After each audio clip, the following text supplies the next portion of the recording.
we'll get started. So my name is Ethan Muntz. I'm with Health ISAC. We would like to extend our gratitude to Binalyze for coming out here and doing a Navigator webinar.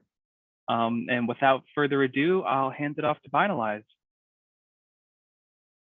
Thanks, Ethan. It's great to have everyone on the line with us today. We're excited to jump in and get started. My name is Kim O'Shaughnessy. I'm with Binalyze, and I handle some of the marketing here in the U.S. And I also have Robert O'Leary on the line with me, who's going to be diving into our presentation. So today we are going to be talking about proactive threat hunting, specifically for healthcare organizations. And Bob will be diving into the specifics of threat hunting, proactive threat hunting. We'll be sharing valuable insights about threat hunting in security operations centers and incident response teams. And we're also going to explore some methodologies, tools, best practices, et cetera, from SOC analysts and incident responders, and how to actively detect and neutralize emerging threats. So without further ado, I will hand it over to Robert. Oh, and I should also mention too, if anyone has any questions along the way, please throw those into the Q&A. And Ethan and I will keep a lookout for those, and we'll address them at the end of the presentation. So I'll hand it over to Bob. Thanks, Kimberly. I'm going to go ahead and start the presentation. I'll also go off video for this. So welcome, everyone, and I appreciate you joining us for this webinar. In this webinar, we're going to share the valuable insights, as Kim had said, and we'll also look at some of the methodologies and tools. To give you a background on one of the reasons why I was selected to do this, I'll give you some background on my career history. I started my role in cybersecurity and digital forensics incident response when I started the first statewide technology investigations unit at the New Jersey State Police in the late 90s. I finished out my career to retirement in that unit, supervising the cyber unit, the digital forensics unit, the investigations, and the child exploitation unit. I went to work for the National Institute of Justice after that as the director of the Electronic Crime Technology Center. And when I left government service, I went into the private sector as the director of professional services for digital forensics and incident response at Access Data. I was with Nuix as head of investigations for a few years and came on board with Binalyze. To get into today's presentation, we're going to be looking at proactive cyber threat hunting and the importance of a proactive cyber threat hunting program within healthcare organizations. By way of description, so that we're all starting from the same point, we all understand what we're talking about or what the goal is. Proactive threat hunting is the process of identifying events, triggers, indicators of compromise that can point to or identify unauthorized access to a system, malware, or vulnerabilities that can be exploited and compromising the systems. This process of proactive threat hunting points the SOC analysts and incident responders to the specific details of the irregularities. And it can also identify those triggers, and that identifying all those triggers requires a comprehensive solution to detect, identify, and investigate a wide range of exploits. Because there are so many variations in how systems are compromised, generally single solutions don't detect all of them. We're going to show you some of the solutions that we found that can. The current challenges we're seeing in cyber threat hunting include the need for a very proactive, a very robust capability, and it's not being met by most solutions. SOC teams are facing increasing challenges, including the difficulties in acquiring evidence time-consuming root cause analysis, which often may not be necessary, fragmented toolkits or components that don't necessarily integrate with each other seamlessly, increased volume and velocity of malware, lack of complete incident visibility often into the investigation because of limitations in the tools. Also, noise alert, the overwhelming number of false positives or innocuous alerts that distract investigators and analysts from the true threats. The shortage of experienced incident response professionals, for instance, and limited remote acquisition data and digital investigation capabilities or experience. Some of the things, the milestones we want to look at: one, blocking and monitoring is not equal to, that doesn't mean that you have a comprehensive cybersecurity program.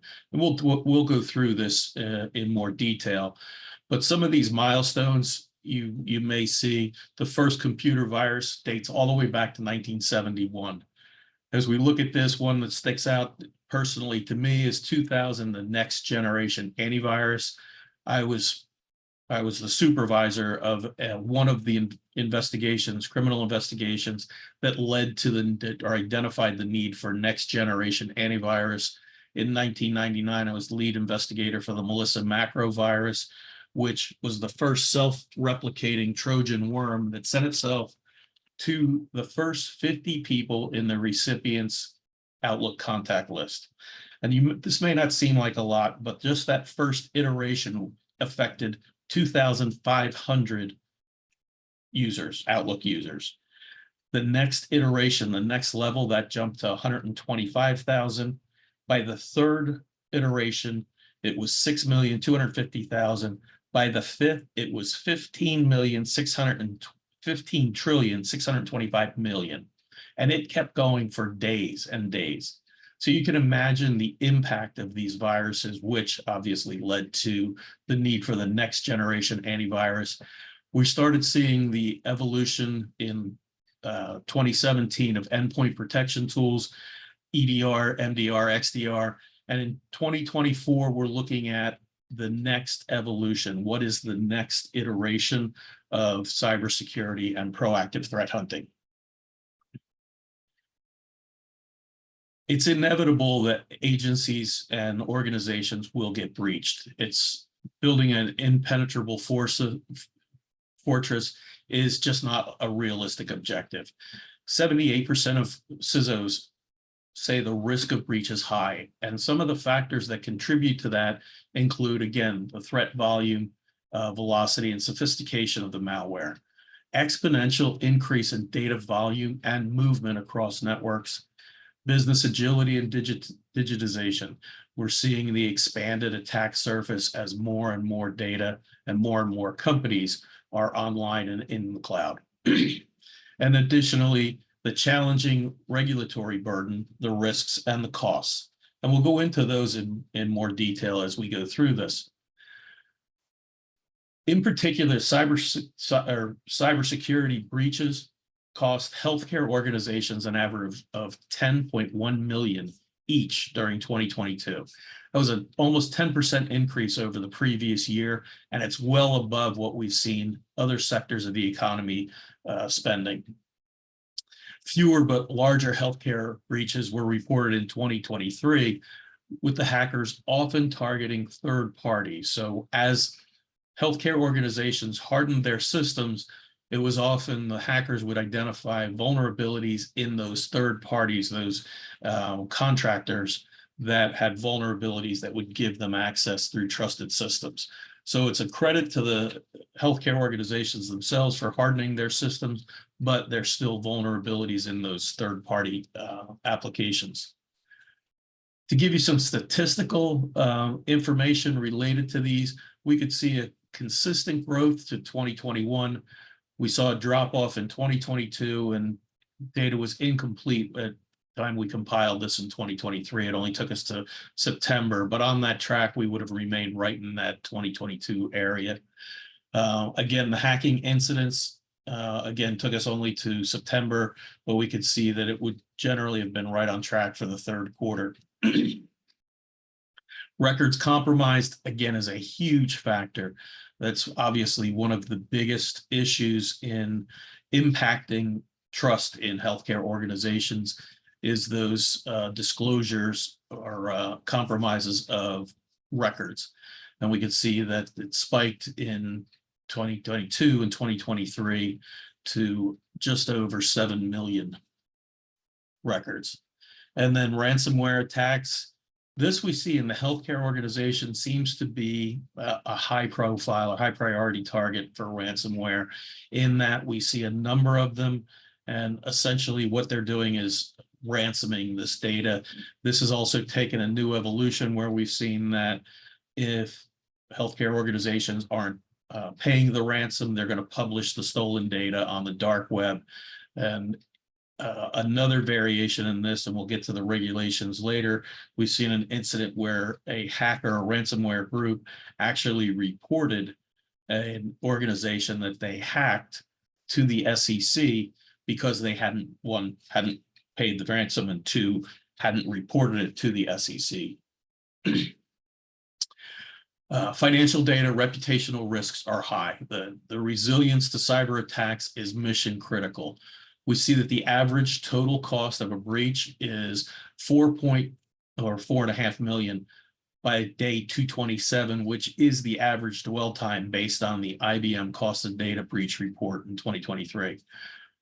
Once detected, a breach can take 26 days to investigate and another 17 for resolution. On average, that's over 40 days, well over 40 days per breach. And it's not rare that 83% of the critical infrastructure organizations suffered breaches in 2021, 83%. And then we move on to the penalties. In addition to all of the other risks, the reputational damage and the fines, regulatory fines are huge. And these gives you some examples of the HIPAA violation fines.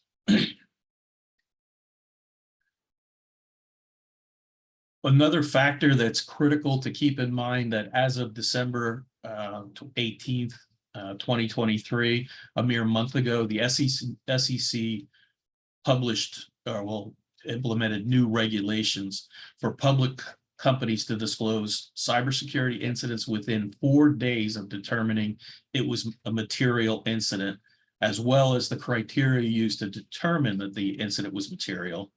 Additionally, the processes they use to identify, assess, manage material risks, as well as the assessors, consultants, auditors, or other third parties retained, and the policies and procedures used to monitor, detect, identify, mitigate, and remediate the cybersecurity risks. So as you can see, these are very comprehensive regulations, and compliance is mandatory, obviously, but it also includes board of director oversight for cybersecurity risks, management's role in assessing and managing these material cybersecurity risks, which is key because this evolves past the CISO role into the management and board of directors. It also requires annual disclosure of material information regarding cybersecurity risk management, strategy, and governance. As we know, and through our partnership with HISAC, you're committed to ensuring secure healthcare services around the world, enabling an all hazards approach, arming each other, collaborating essentially in these unprecedented times of cyber warfare and blended threats through information sharing. Physical and cyber threats degrade the availability of clinical access and impacts the standards of critical care to patient safety. Sharing the intelligence and best practices with the health sector creates more resilient healthcare sector. Proactive threat hunting is critical to the success of this goal, as well as cyber resilience among healthcare agencies, healthcare organizations. Automation is becoming increasingly vital to effective proactive threat hunting. Taking a lot of those those processes that can be automated into that next realm of automating them is critical to making your cybersecurity and proactive threat hunting more efficient, scaling up and down as necessary, and consistent. These are just some of the factors. Additionally, automation of proactive threat hunting reduces human error. It's available 24/7. A lot of the routine tasks can be handled with automation, and additionally standardization. Every breach, every matter is investigated, is handled with the same level of standardization across all of them based on your use cases and the workflows that you identify for handling these events. Expanding on the automated incident response for proactive threat hunting, we look at what are some of the components, what are some of the factors that make a successful or an effective automation for incident response, triage, and collection. And some of the things that we've identified is identifying and leveraging webhooks that are for common EDR, MDR, XDR, for endpoint detection, and SIM, SOAR, and other platforms such as firewalls, to take those triggers that would normally simply go to an investigator or an analyst to begin the process of collecting data or triaging the event, automating that process, beginning the collection or triage in an automated fashion so that when the humans get involved, they actually have data to start looking at. They don't have to start with the collection or triage phase that's already being done for them. And you can see on the right, we have a list of common EDR, MDR, XDR, SIM, and SOAR platforms that are critical. Integration with these as they evolve is important to ensuring that the proactive threat hunting capabilities maintain pace with the threats. Additionally, the ability to scan your organizations for indicators of compromise and the tactics, techniques, and procedures implemented by malware and ransomware and hackers is incredibly important. The ability to select from existing YAR, Sigma, and OS query rules that will identify indicators of compromise across hundreds of thousands of endpoints simultaneously gives you a great advantage in identifying threats and vulnerabilities proactively, often before they can be leveraged or exploited to compromise your systems.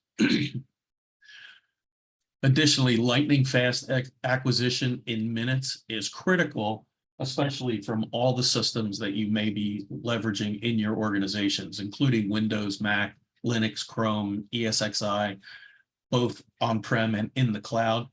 And being able to pull that data in, those digital forensics artifacts in minutes is critical to a successful and effective proactive threat hunting program.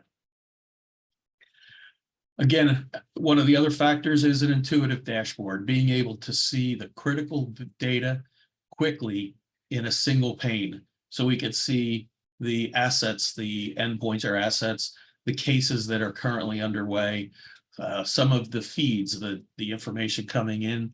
So we could start to see where the critical data is and how to zero in on the highest profile or highest priority vulnerabilities. Additionally, comprehensive reporting to identify the impact, but also the results of scans to identify lateral movement of malware, advanced persistent threats that may be left in innocuous places in the system that can be exploited later on, as well as response steps and the mitigation of these threats. You can see here in this view, the ability to identify quickly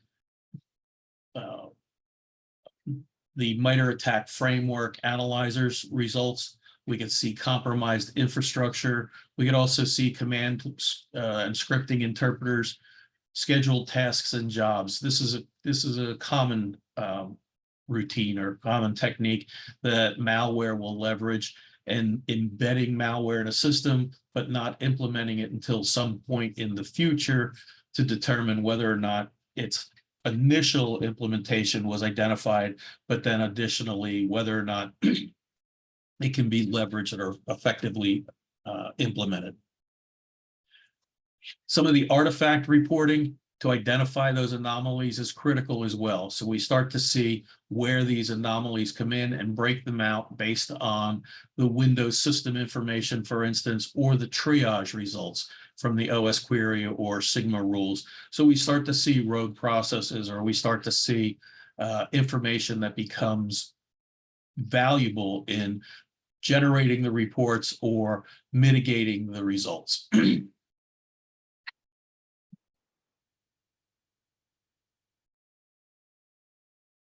Further, a timeline across multiple endpoints is critical to identify whether or not malware has not only compromised an endpoint or an asset in your system, but also if it gained access to other resources within your network through lateral movement, through exploitation of trusted connections or trust relationships between assets on your network, and also through exploration of the network and enumerating. So you can see here, we can look at what data we can pull in from the endpoint or multiple endpoints themselves, but also enrich this data with information from your firewall, from your SIM, or from your SOAR platforms. So we understand the scope of the event. We can see when the event specifically took place and what the flag on it was. And then we can also see the specific event.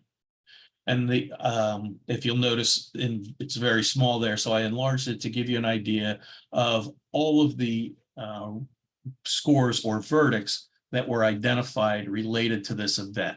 So it hit 5 different categories for this one particular event. The fact that it was identified as dangerous and suspicious indicates that it obviously is a high priority event that needs to be investigated quickly.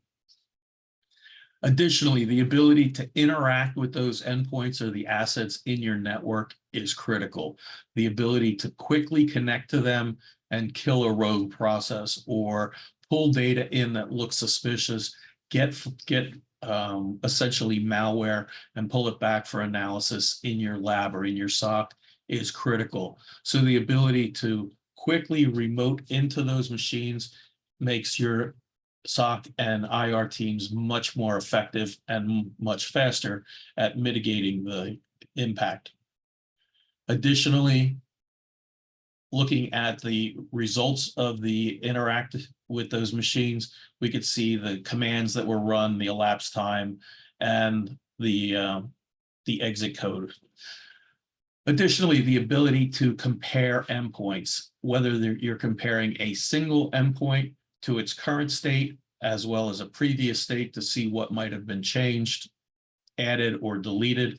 But also we have the ability to compare across multiple endpoints in an organization or in an entity so that we can see if there are commonalities, common malware across multiple machines that all need to be mitigated to prevent those advanced persistent threats, the repopulation of the malware in the network because it resided elsewhere than the initially identified endpoint or endpoints.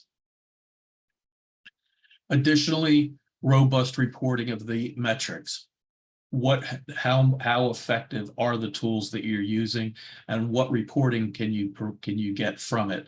So you can see the utilization, the activity history across the use of this, hours saved, for instance, across automated tools versus manual or human performed tasks.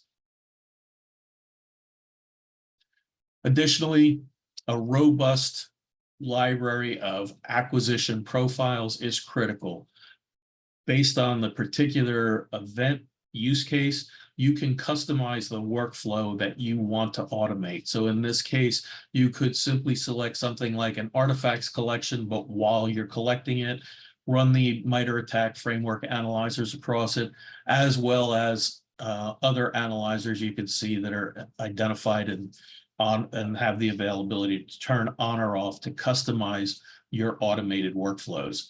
So you can see that you have the ability to customize acquisition profiles as well as triage. So if you were to skip the collection process and simply triage your machine in place, you can run the analyzers against it, as well as Yara, Sigma, or OS query rules, looking for indicators of compromise. You can also import your own or build new rules based on your use case and the specific information related to the attack. Additionally, the ability to leverage API tokens is going to expand the functionality of your automated incident response program by bringing data in from your SIM, from your SOAR, from your other tools, and leveraging that to make your tool much more robust and more effective.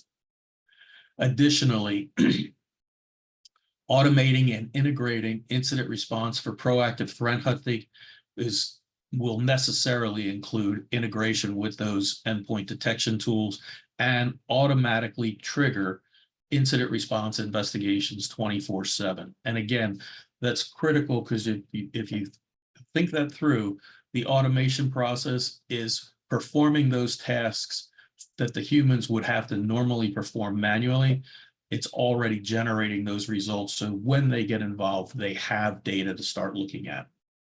Additionally, you can schedule regular data acquisitions to baseline your critical assets and look at those critical assets proactively for vulnerabilities, exploits, malware, anything that might be used by a intruder, a hacker, ransomware group that were dormant, waiting to be unleashed or waiting to be leveraged. You can identify them first and neutralize them before they're ever leveraged to compromise your systems. And additionally, using that capability to compare across multiple machines or multiple endpoints in your network allows you to identify those unknown breaches proactively and focus again on identifying persistence or APTs. One of the things that we'd like to promote to you is the ability for a free trial of Binalyze Air, which will do all of these things for you and give you a fully functional trial environment to be able to test your own endpoints with. I think we have a couple of questions that had come up. Will this recording be accessible? Yes. Yes, it will. Both people wanted to know if that would be available later. And yes, the recording will be available. Awesome. Thank you so much, Bob. We also got some additional questions over on my end. How can automated incident response help address HIPAA compliance? Very good question. HIPAA compliance is critical, obviously, to healthcare organizations.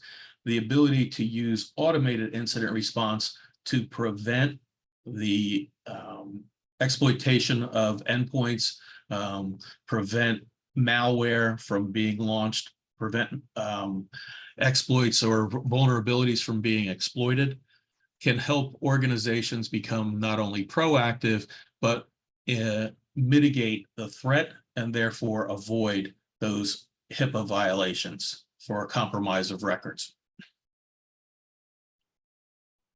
Awesome. Then I think we got one more over here. What reporting does Binalyze offer to assist with a breach?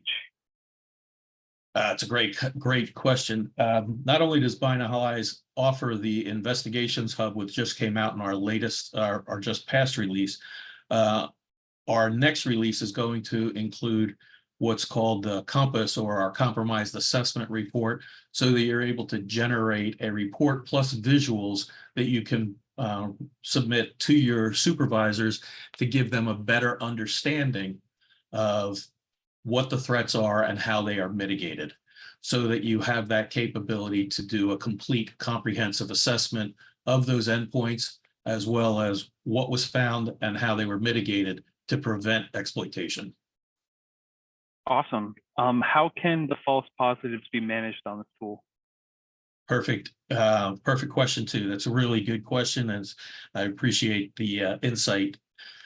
One of the things that you're able to do, as I had mentioned in here, you can customize those workflows and those analyzers so that you can trim those down, use just the critical ones to identify the true threats and mitigate the false positives. Additionally, the ability to learn from those false positives and rank them lower. As I had mentioned, we have those verdict scores that are already in place, and I think there were 5 levels in there, but it gives you the ability to focus on those suspicious, dangerous, and not necessarily focus as much on the low or the rare.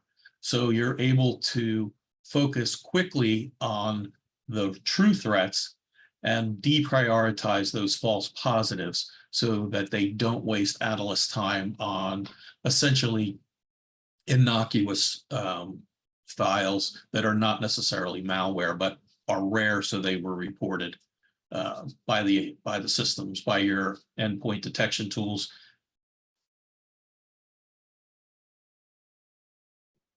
All right, I'm going to give it a little bit longer to see if we got any more.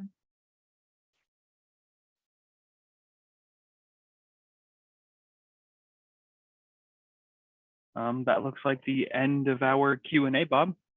Okay. I just want to thank Binalyze on behalf of Health ISAC. We really appreciate our navigators coming on and giving our webinars to our membership. It's always good to hear about the innovation that's going on in the industry. So once again, thank you to Binalyze, and I hope everyone had an enjoyable time here. I know I learned a lot, and I hope you did